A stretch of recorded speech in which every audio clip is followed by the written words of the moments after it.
ये कहानी है एक माँ की संघर्ष की। पुष्पा का शरीर हड्डियों का कंकाल बन चुका है।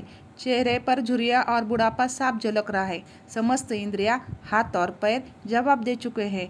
अब हालात ऐसे है कि चला भी नहीं जाता और दिन भर बिस्तर पर पड़ी रहती है। उनका बेटा राजू उनकी खिदमत करे, इसके अलावा उसके मन में कोई और आशा शेष न है। राजू जब 5 वर्ष का था तभी पुष्पा के पति का देहांत हो चुका था। राजू की इच्छाओं को पूरा करने के लिए पुष्पा ने क्या क्या संघर्ष नहीं किया। उसने रात दिन एक कर खेतों में मेहनत की, गाय भैंस पालकर खुद को दूध के स्वाद से वंचित रखा, पर राजू को नहीं। राजू के पीने के बाद जितना दूध बच जाता वह उसे बेच दिया करती थी। दूध और फसल बेचकर जितना भी पैसा कमाया वह राजू की पढ़ाई और उसकी शान शौकत में ही खर्च कर दिया। अपनी इच्छाओं के बारे में तो कभी सोचा तक नहीं। बस इच्छा तो यही थी कि राजू पढ़ लिख लेगा तो घर की सारी समस्या का समाधान हो जाएगा। ये कहना बिल्कुल भी गलत नहीं होगा कि राजू आज जितना भी काबिल है वह सब पुष्पा की मेहनत का फल है। राजू अब माँ के कष्ट और समर्पण को भूल चुका है। वह अपनी पत्नी और बच्चों को इतना खो चुका है कि उसे अपनी माँ का स्मरण भी नहीं रहता।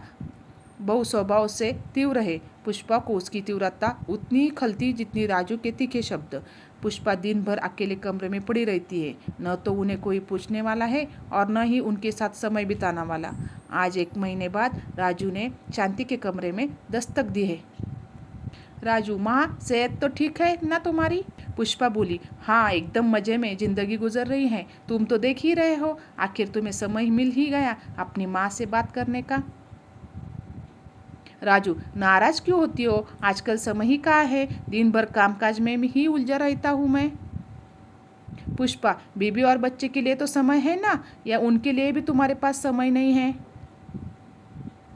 राजू एकदम तीखे अंदाज से, मैं तुमसे बात करने आया हूँ और तुम मुझसे फिजूल की बातें कर रही हो।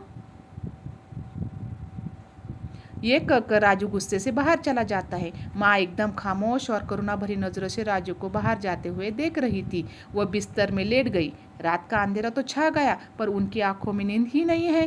नींद आए भी तो कैसे? उनके हृदय की व्यथा क्या है इसका अनुमान कौन लगा सकता है?